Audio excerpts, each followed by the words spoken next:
Brother Devanand గారు అన్నట్టు మేము నలుగురం ఎలివేట్ అయ్యాం ఒకేసారి. కానీ నేను మొట్టమొదటిసారిగా కోర్టులో బెంచ్లో కూర్చున్నది శేషసాయి గారితో. సో ఇవాళ ఒక విధంగా ఇదే ఆఖరి ఫెలిసిటేషన్ నాకు. ఓకే, ఆంధ్రాలో.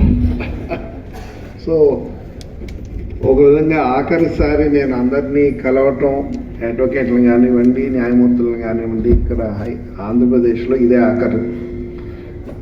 ఈ సభకి సాయి గారు రావటం చాలా బాగా అనిపించింది నాకు. ఎందుకంటే వారితో మొదలైన ప్రయాణం వారితోనే ఇక్కడ ఎండ్ అవుతుంది.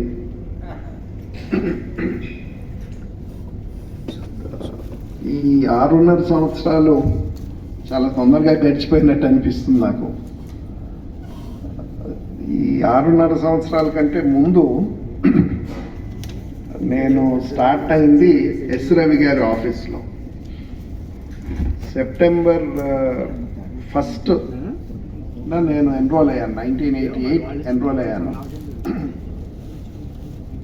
నా actual birthday September 3.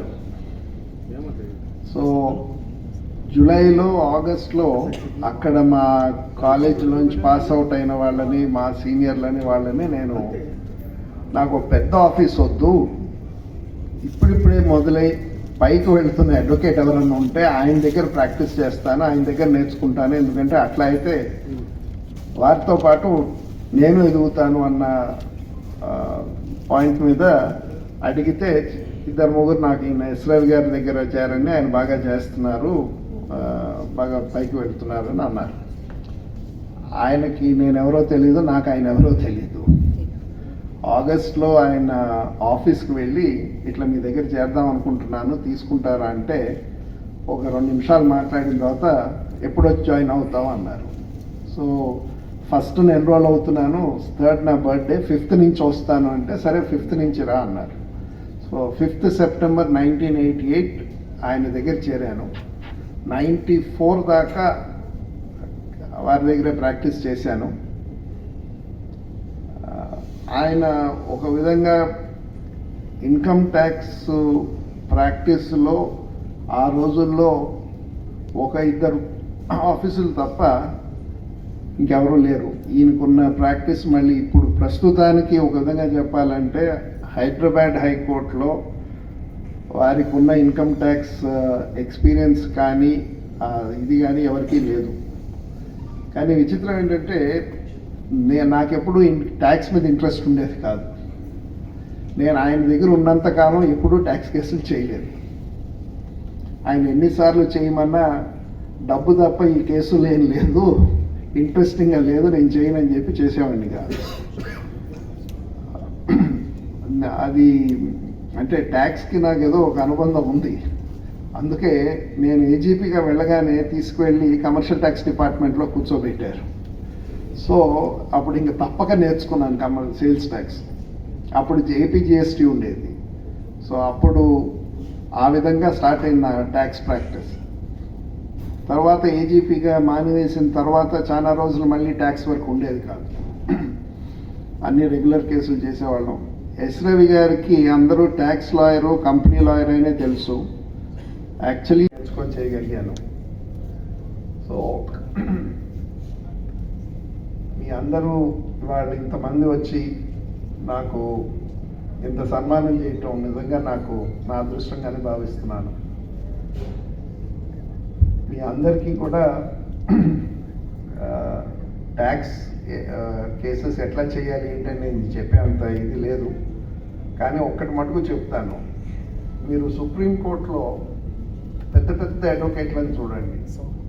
Harish Salve గారిని కానీ, పి చిదంబరం గారిని కానీ, పూర్వం సోలి సొరబ్జీ గారిని కానివ్వండి, వీళ్ళందరూ ట్యాక్స్లోంచి వచ్చిన వాళ్ళే, ట్యాక్స్ కేసెస్ నుంచి వచ్చిన వాళ్ళే. అదేవిధంగా ఇంకొక బ్రాంచ్ ఎక్కడంటే సివిల్. ఫాలి నారిమన్ గారిని కానివ్వండి, శాంతి భూషణ్ గారు కానివ్వండి, వీళ్ళందరూ సివిల్ సైడ్ కేసెస్ చేసి, కమర్షియల్ సైడ్ కేసులు చేసి వచ్చిన వాళ్ళే. సో మీకు నిజంగా పతాక స్థాయికి వెళ్ళాలి ఒక అడ్వకేట్ అంటే either he's from tax or he's from civil side. ఇప్పుడు పరాశరన్ గారు ఉన్నారు, వారు సివిల్ సైడ్. ఇది ఎందుకు వస్తుందంటే these are the two branches where discipline comes. Law అంటే ఒక డిసిప్లిన్ వచ్చేది ఈ రెండు బ్రాంచెస్లోనే. సివిల్ సైడ్ ప్రొసీజరల్ డిసిప్లిన్ వస్తుంది, ట్యాక్స్ సైడ్ లాజికల్ డిసిప్లిన్ వస్తుంది.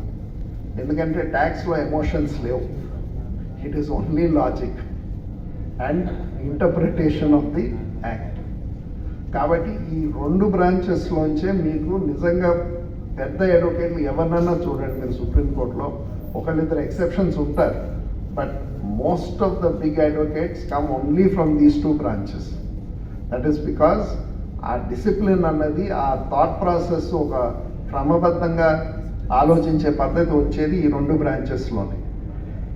నాకు కొంచెం ట్యాక్స్ ఈ ప్రవేశం ఉండటం వల్ల ఆ లాజిక్ వచ్చిందేమో, దానివల్ల నేను ఆర్డర్స్ రాయగలిగాను, అంతకంటే పెద్ద విషయం ఏం లేదు దాంట్లో. ఆఖరిగా మీ అందరికీ ఇక్కడికి వచ్చి మీ టైం తీసుకొని నా కోసం వచ్చినందుకు మీ అందరికీ కృతజ్ఞతలు.